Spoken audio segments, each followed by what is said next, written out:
You're listening to an Airwave Media Podcast. Before the show, I want to take a moment to wish all my listeners and patrons happy holidays and season's greetings. More specifically, I'd like to thank a few new patrons who pledged support while I was on hiatus. Thanks so much, Vladislav, Renda, Thomas, and Julia. Your support and the support of all my patrons has been so very encouraging. If you want to support the podcast, visit patreon.com/historicalblindness. For as little as $1 a month, you get access to ad-free episodes and teasers. At higher tiers, you can get early access to episodes and electronic or signed hard copies of my novel. Patrons have also been known to get the occasional free sticker and magnet. And recently I produced a patron-exclusive mini-sode. I hope to get on something resembling a schedule with patron-exclusive content this upcoming year. So check out the Patreon and consider supporting your favorite show. If every listener pledged at the lowest tier, I might be able to afford to teach less and produce more content. This episode is brought to you by LifeLock. Between two-factor authentication, strong passwords, and a VPN, you try to be in control of how your info is protected. But many other places also have it, and they might not be as careful. That's why LifeLock monitors hundreds of millions of data points a second for threats. If your identity is stolen, they'll fix it, guaranteed, or your money back. Save up to 40% your first year. Visit lifelock.com/podcast for 40% off. Terms apply. The Civil War and Reconstruction was a pivotal era in American history. When a war was fought to save the Union and to free the slaves. And when the work to rebuild the nation after that war was over turned into a struggle to guarantee liberty and justice for all Americans. I'm Tracy. And I'm Rich. And we want to invite you to join us as we take an in-depth look at this pivotal era in American history. Look for the Civil War and Reconstruction wherever you find your podcasts. On to the show.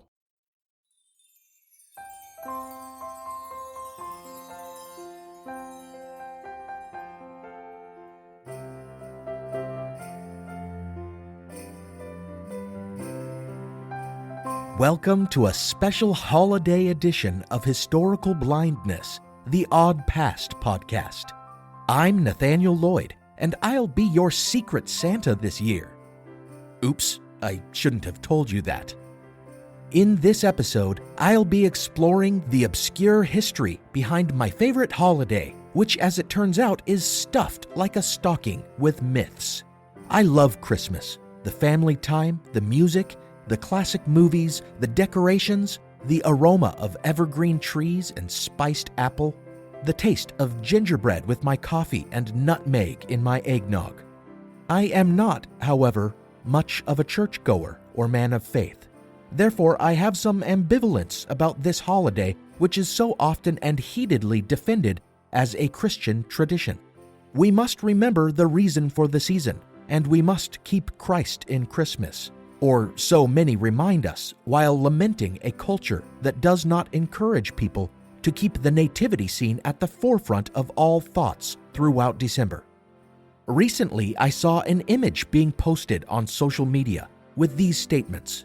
Quote, "Christmas is based on a pagan holiday. Jesus wasn't born in December. Christmas trees are a heathen tradition." End quote. And of course, this wasn't the first time I'd heard these claims, being something of a know-it-all and a pedant, who is only too happy to challenge preconceived notions about both history and religion. I have been known to make such statements myself. But of course, as I have learned in making this show, critical thought challenges all preconceived notions, not only the ones that you dislike and want to dispel. The claims of the agnostic, the atheist, and the anti-religious must be examined just as skeptically and fairly as any assertions made by the religious. So, this holiday season, I've set out to explore the veracity of these claims and get to the bottom of just how pagan or Christian are Christmas's origins and traditions. Joining me on this journey is Brian Earl of my favorite Christmas podcast, Christmas Past. Throughout the holidays, Brian reaches peak nostalgia as he explores all the elements that make Christmas great and shares a wealth of memories that will keep you warm during the season. Check out his show and you just might hear yours truly sharing a Christmas memory this year. Thanks for joining me, Brian. Hi, Nathaniel. Thanks for having me. It's a pleasure to join your Christmas celebration. And thank you, listeners, for joining us for A Very Historically Blind Christmas.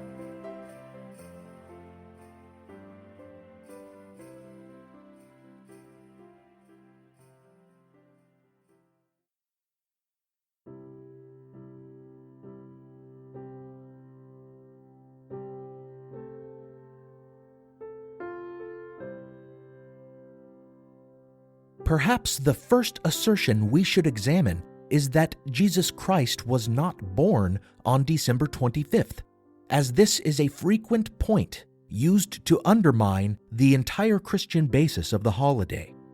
In truth, we don't know when Jesus was born.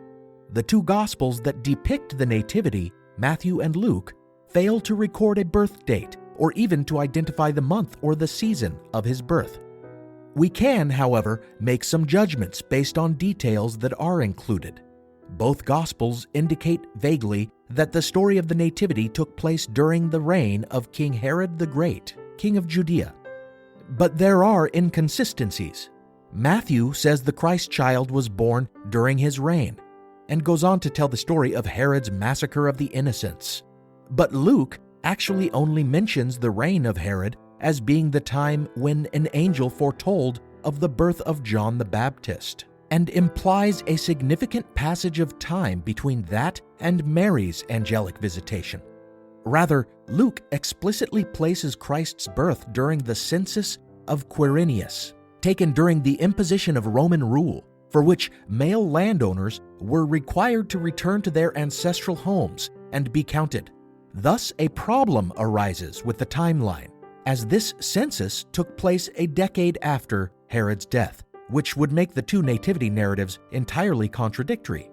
Moreover, it would not make sense for Joseph to take Mary on his journey while she was quote-unquote great with child, if she need not be counted for the census, when she could instead remain in the comfort of their home on whatever land Joseph presumably owned. And one detail stands out from Luke as evidence that whatever the month of Christ's birth, it couldn't be December. This being the verse that states there were shepherds watching over their flocks in the fields at night when Mary delivered the child. This would seem to place his birth during a warmer time of year. However, if these inconsistencies tell us anything, it is that we should not be looking to Matthew and Luke as accurate records of the past. The most likely explanation for all of these discrepancies is that, writing about events at a 70 to 80 year remove, the authors simply got things wrong or invented details to flesh out their stories. So, why, a few hundred years later, did the church settle on December 25th as the Feast of the Nativity? Some have claimed that it was a simple matter of doing the math, that December 25th falls 9 months after March 25th, when the Feast of the Annunciation of the Blessed Virgin Mary is observed, celebrating Christ's Immaculate Conception. One might then reasonably ask how they determined March 25th to be the anniversary of the Annunciation, and the answer raises the odd notion that martyrs are predestined to be martyred on the anniversary of their conceptions. But there may be a simpler explanation. Records of the first Feast of the Nativity predate the first Feast of the Annunciation by about 100 years. So if simple math determined these dates, then if anything, that math was done in reverse, counting backward 9 months from December 25th to be certain the date of the Annunciation lined up with the chosen date of the Nativity. So the question remains, why choose December 25th?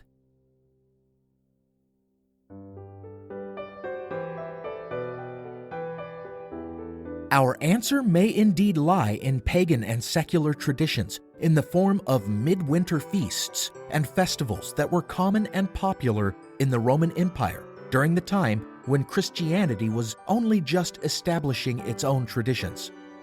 Here's Brian Earl of Christmas Past with more.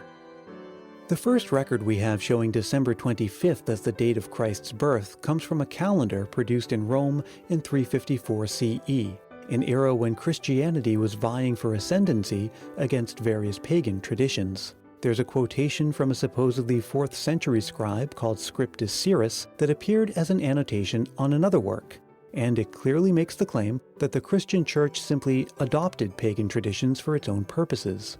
Quote, "It was a custom of the pagans to celebrate on the same December 25th the birthday of the sun, at which they kindled lights in token of festivity. Accordingly, when the church authorities perceived that the Christians had a leaning to this festival, they took counsel and resolved that the true nativity should be solemnized on that day." End quote.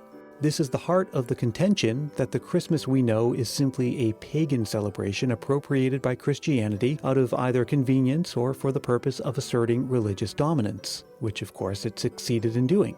The quote, though, is suspect. The annotation actually appeared on an 18th century edition of a 12th century work, and the name Scriptus Syrus only means a Syrian writer. Therefore, it doesn't appear to be a claim made in the 4th century, but rather one made some 800 years later by an unknown writer. Still, we may ask whether or not it's true. What was the festival of the birthday of the sun? This can easily be recognized as Dies Natalis Solis Invicti, or the birthday of the unconquered sun, a civil holiday timed to coincide with the winter solstice to honor the symbolic rebirth of the sun as the days began once more to lengthen and the light therefore was seen to overcome the darkness. This festival was associated with the cult of the unconquered sun, or Sol Invictus, a sun god that held a place of honor as a principal deity in the Roman Empire. But it is the roots of Sol Invictus in far older Mithraic traditions that raise further questions about how pagan influences have defined Christianity.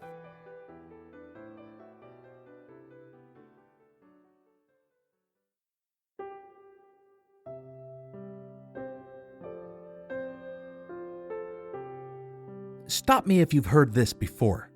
Pretty much everything about Christ and Christianity is actually derived from Mithraism and its central figure, Mithra. Born to a virgin on December 25th, Mithra too was visited by shepherds. In his life, he traveled and taught and performed great miracles, gathering 12 followers before he sacrificed himself and ascended to heaven. Remembered as a Messiah, his followers who were baptized and observed a Eucharistic ritual meal worshipped him on a day set aside as sacred, Sunday. Listening to this litany of similarities and knowing that Mithraism preceded Christianity by hundreds of years, many have been led to believe that Christianity was little more than a knockoff religion repackaging the Mithra narrative. Some suggest Jesus may have been an initiate of the Mithraic mysteries, and that his death and resurrection was nothing more than a reenactment of Mithra's rebirth. Others go further and propose, without evidence, that there may not have been a real Jesus as such, that his story was merely a retelling of Mithra's. Are you still with me? Have you shut off the episode or skipped to another Christmas podcast? If you're still listening, the truth of the matter seems to lie somewhere in between the two extremes. Certainly, Mithraic traditions predated Christianity. Indeed, they predated the Roman Empire. Long before his entrance into the Western world, the figure of Mithra appeared in India and Persia as Mitra, a marshal of peoples and binder of men in covenants and contracts. Even in these earliest of iterations, he is associated with the sun. First as a kind of intercessor, mediating between the heavens and the earth, ensuring the rising of the sun and thus the success of agricultural endeavors. As the figure made his way into Persia and became Mithra, and thereafter reached the west and became Mithras, he developed more martial qualities, and indeed his cult was eventually widely spread by soldiers. His association with the sun also developed to the point that while he was depicted as a man, often killing a bull, he was also depicted as the very sun itself. Aside from any similarities, there are myriad pronounced differences from Christianity. And some have even argued, with no real support, that rather than Christianity borrowing from Mithraism during the time of their competition for devotees, it was actually Mithraism that modeled itself after Christianity. While this is not well supported, there is at least the possibility of it being true, for most of the similarities that are cited relate to the later Roman Mithraic traditions that developed contemporary to Christianity.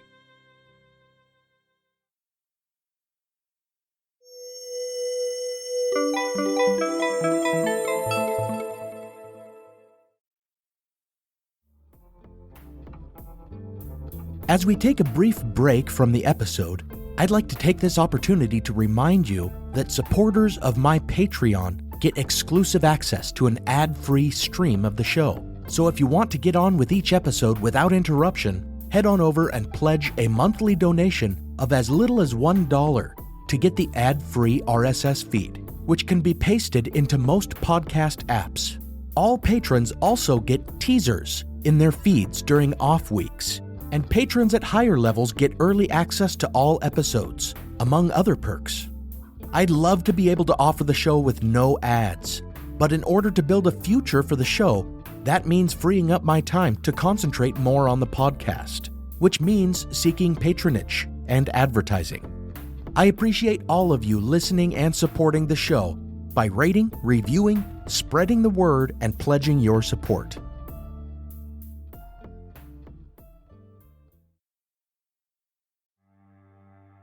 As listeners of Historical Blindness, you're no strangers to the fact that history is a lens through which we can better understand the present. Or as Shakespeare put it, what's past is prologue. History is the indispensable context without which we cannot hope to truly understand current events. You understand that, and so do the creators of the American Scandal podcast.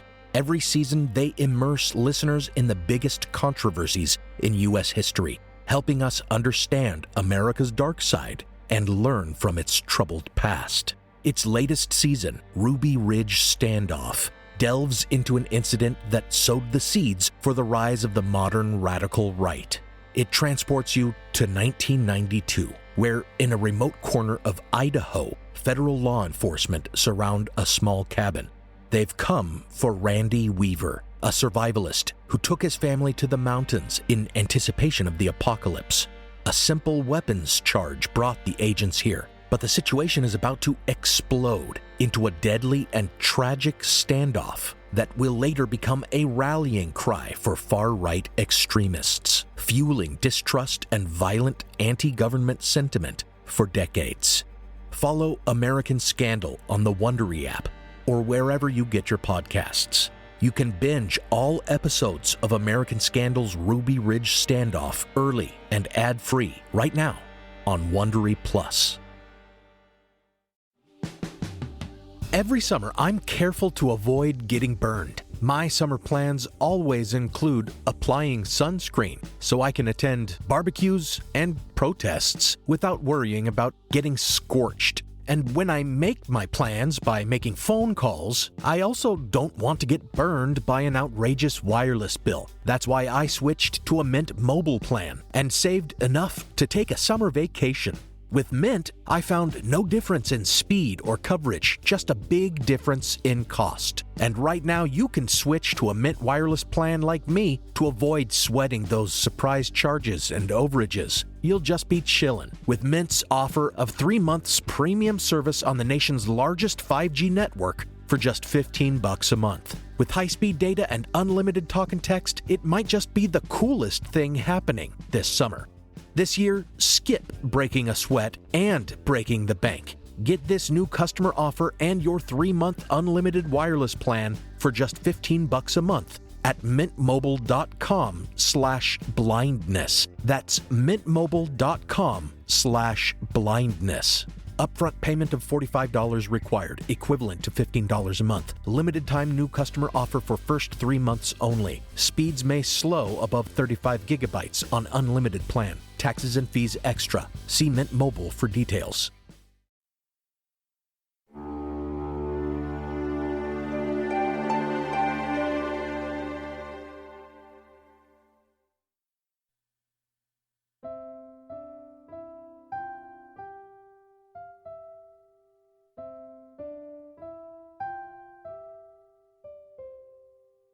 the question of who plagiarized whom, if the syncretism of religious traditions can even be called plagiarism, becomes moot, however, if it turns out that the similarities themselves aren't actually there.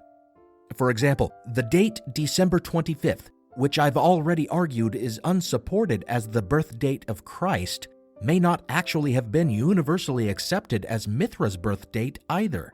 As archaeological evidence indicates, Mithra and Sol Invictus may have been considered separate deities, perhaps closely connected or even a dualistic manifestation of one divine being, but certainly possessing their own identities.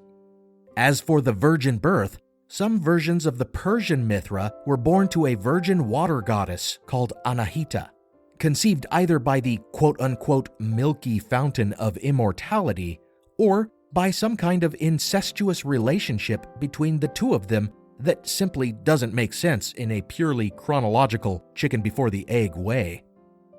However, the Roman Mithras was said to have sprung fully formed from a rock, witnessed by two torchbearers that have somehow been distorted into shepherds for the purpose of forcing the comparison to the Nativity.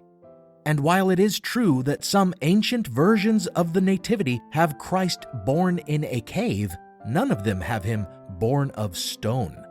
Moreover, Mithra was never said to be a man traveling the land and imparting his wisdom, as was Christ. And while there are plenty of works of art in Mithraic temples that have been construed by scholars as depicting Mithra performing some wonder or another, there are no testimonial stories of him performing such miraculous works as we have of Christ. Some of that art also portrays Mithra surrounded by 12 other figures, but these weren't disciples or even men. They were the signs of the zodiac. Meanwhile, their supposed Eucharist was essentially just a ritual meal common in religious ceremonies, comprised of more than just bread and wine and lacking any suggestion of the consumption of Mithra's flesh and blood, which would of course make it not Eucharistic at all. Indeed, it does appear that the Mithraic mystery cult engaged in ceremonial washings and baptism, and Mithra did have Sunday, the day named for the unconquered sun, set aside for him. But as can be seen, the lion's share of these claims are either demonstrably false or dubious.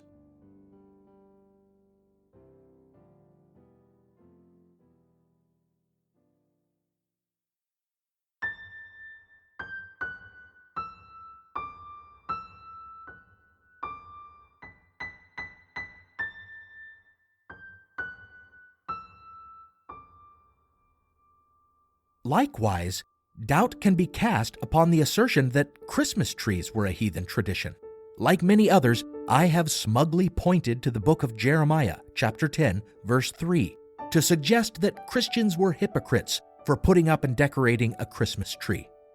It reads, quote, "Thus saith the Lord, learn not the way of the heathen, and be not dismayed at the signs of heaven, for the heathen are dismayed at them. For the customs of the people are vain. For one cutteth a tree out of the forest, the work of the hands of the workmen, with the axe.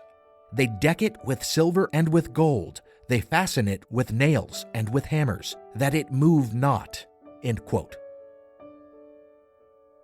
How upsetting these lines can be to a God-fearing Christian at Christmas time. And as Jeremiah was likely composed hundreds of years before the birth of Christ, it would seem to be a clear-cut case of pagan traditions incorporated into Christmas.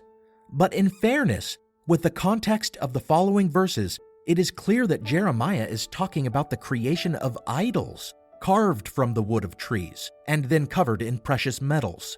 And what we know of the history of Christmas trees does not support an origin so far back in antiquity.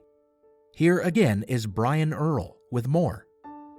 The tradition of decorating homes and churches with greenery in the winter has a long history, and it is closely connected with other traditions in other seasonal festivals, such as the lighting of candles, as it observes the same theme of light, warmth, and life persisting amid the darkness and the cold and the death present all around us in the winter. In London, as early as 1444, it is recorded that a proto-Christmas tree was erected outdoors in the form of a maypole that had been adorned with ivy and sprigs of holly. So we do indeed see a secular basis for this tradition, but for true Christmas trees we must look to Germany, where in that same century 2 legends grew. One told of Saint Boniface, who foiled a pagan human sacrifice to Thor by felling the oak tree on which it was to take place and putting up a fir in its stead, the evergreen serving as a metaphor for eternal life through Christ. The other legend told of an apple tree miraculously blooming on Christmas Eve, a miracle that inspired others to claim they also witnessed trees inexplicably flowering on Christmas. These stories may also have been inspired by the so-called Paradise plays that were popular on Christmas Eve. The plays dramatized the events of the Garden of Eden in Genesis, with an evergreen tree standing in for the tree of the knowledge of good and evil, and apples tied to its branches to represent the forbidden fruit. Imagine that for a moment. Isn't it the perfect precursor to the Christmas trees of today, festooned with red sparkling bulbs? The people eventually stopped putting on their Paradise plays, but they kept the decorated trees, displaying them in public squares and eventually bringing them into the home. The practice became so popular that some municipalities actually passed ordinances limiting the chopping of trees and the number of trees people could have in their houses. And this tradition, in which again we may see pagan, secular, and Christian influences, spread from Germany the world over.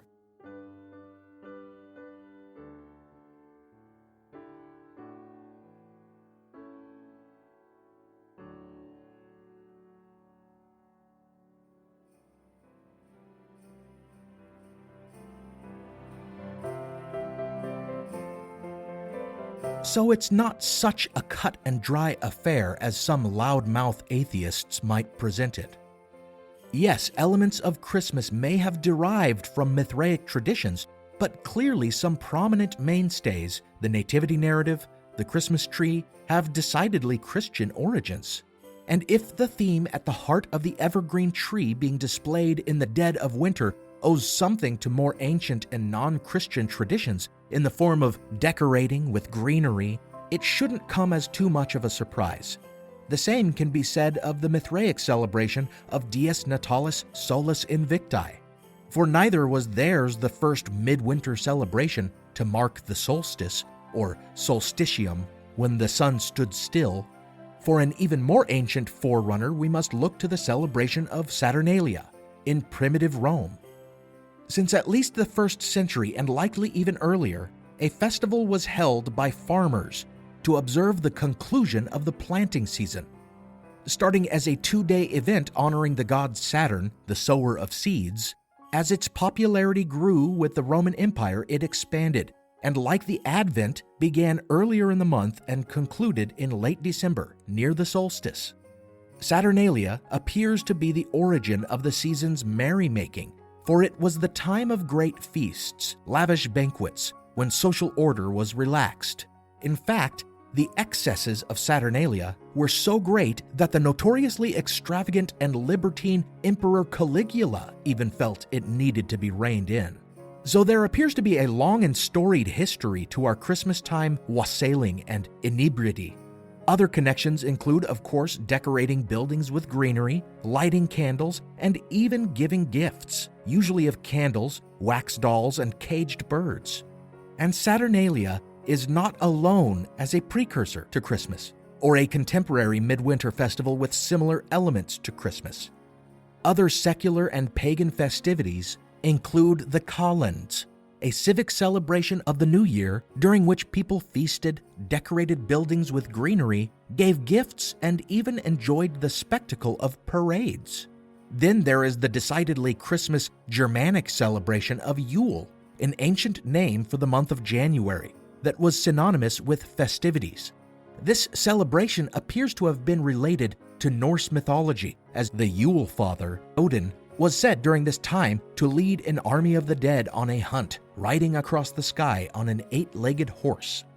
A more realistic but no less fun explanation is that Yule marked the end of harvest, and therefore the beginning of the season for brewing beer, and so was a time for carousal, when, in addition to feasting and burning a Yule log in the hearth, many were known to, quote-unquote, drink Yule.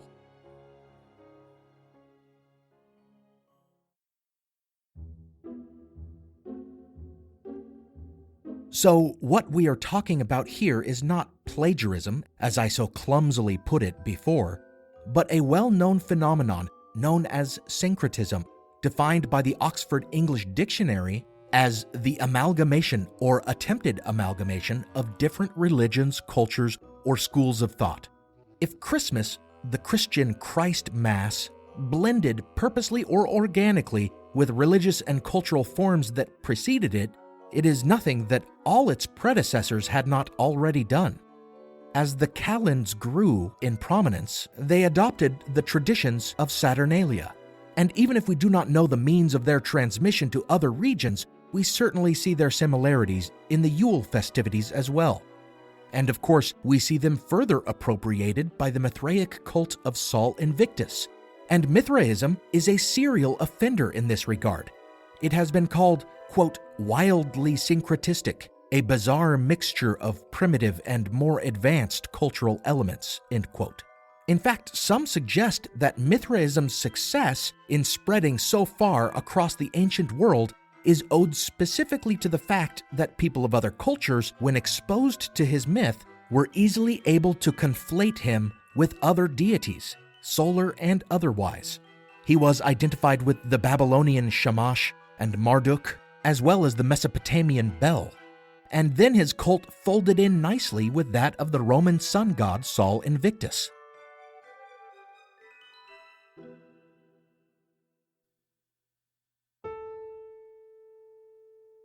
Then we have Christianity, which shared prominent commonalities with other so-called mystery religions, including the celebration of God's birth, death, rebirth, and ascension, and an emphasis on initiation in the form of baptism, and, for a long time, secrecy, using the ichthus, or Christ fish, as a kind of secret password or signal.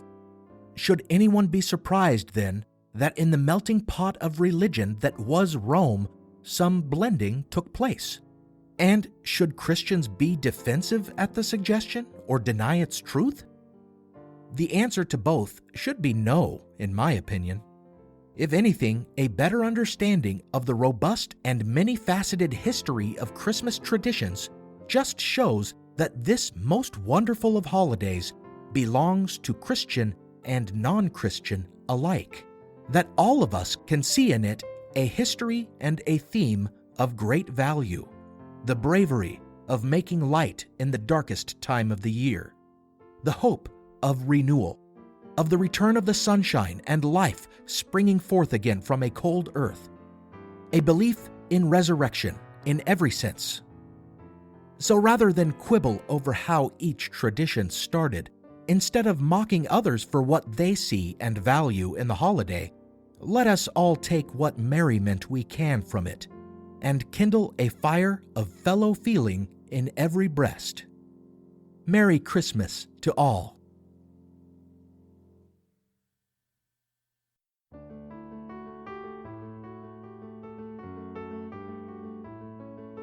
Thank you for listening to this special holiday edition of Historical Blindness. You can find the attribution for all the music on this episode in the show notes. For a great book on the history of all things Christmas, get yourself a copy of Christmas, a Biography by Judith Flanders. I'll put up a link on the website's episode reading list. I'd like to thank Brian Earl for helping me out on this episode.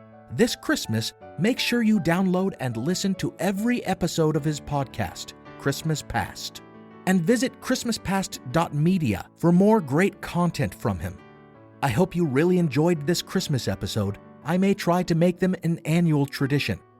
Please think of it as a Christmas special, the way British television offers a special episode in between its seasons. As for my new season, I hope to return to a regular schedule in January. I've got some great episodes planned, too. If you want to support the show, find me on Patreon. New patrons will be charged for their first donation to get access to the ad-free feed, but I am probably going to keep the campaign on pause until the 1st of February. when hopefully the show will have been back on track for about a month. Otherwise, you can offer me the Christmas gift of giving me a 5-star rating and a nice review on iTunes, and following the show on Facebook, Twitter, and Instagram. For the others on your Christmas list, visit historicalblindness.com and go to the Store tab to find some historical blindness merchandise that would make great gifts. Then go to the Books tab to get you or someone you know a copy of my historical novel about Masonic conspiracy in the 1820s and its influence on the Book of Mormon. Until I return, keep that Yule log burning. The cold and the dark outside your window must be kept at bay.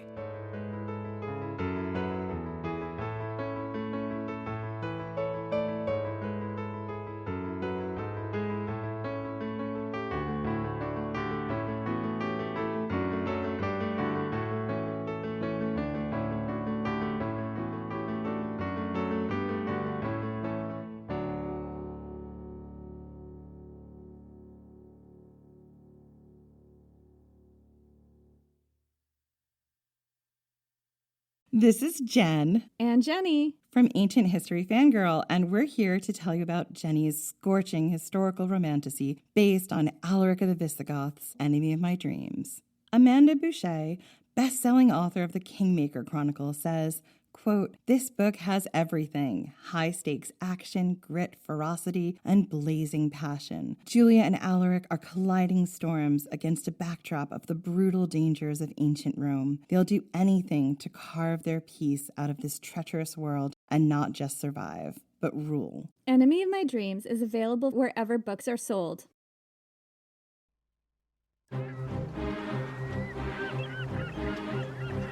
Hello, this is Matt from the Explorers Podcast. I want to invite you to join me on the voyages and journeys of the most famous explorers in the history of the world. These are the thrilling and captivating stories of Magellan, Shackleton, Lewis and Clark, and so many other famous and not so famous adventurers from throughout history. Go to explorerspodcast.com or just look us up on your podcast app. That's the Explorers Podcast.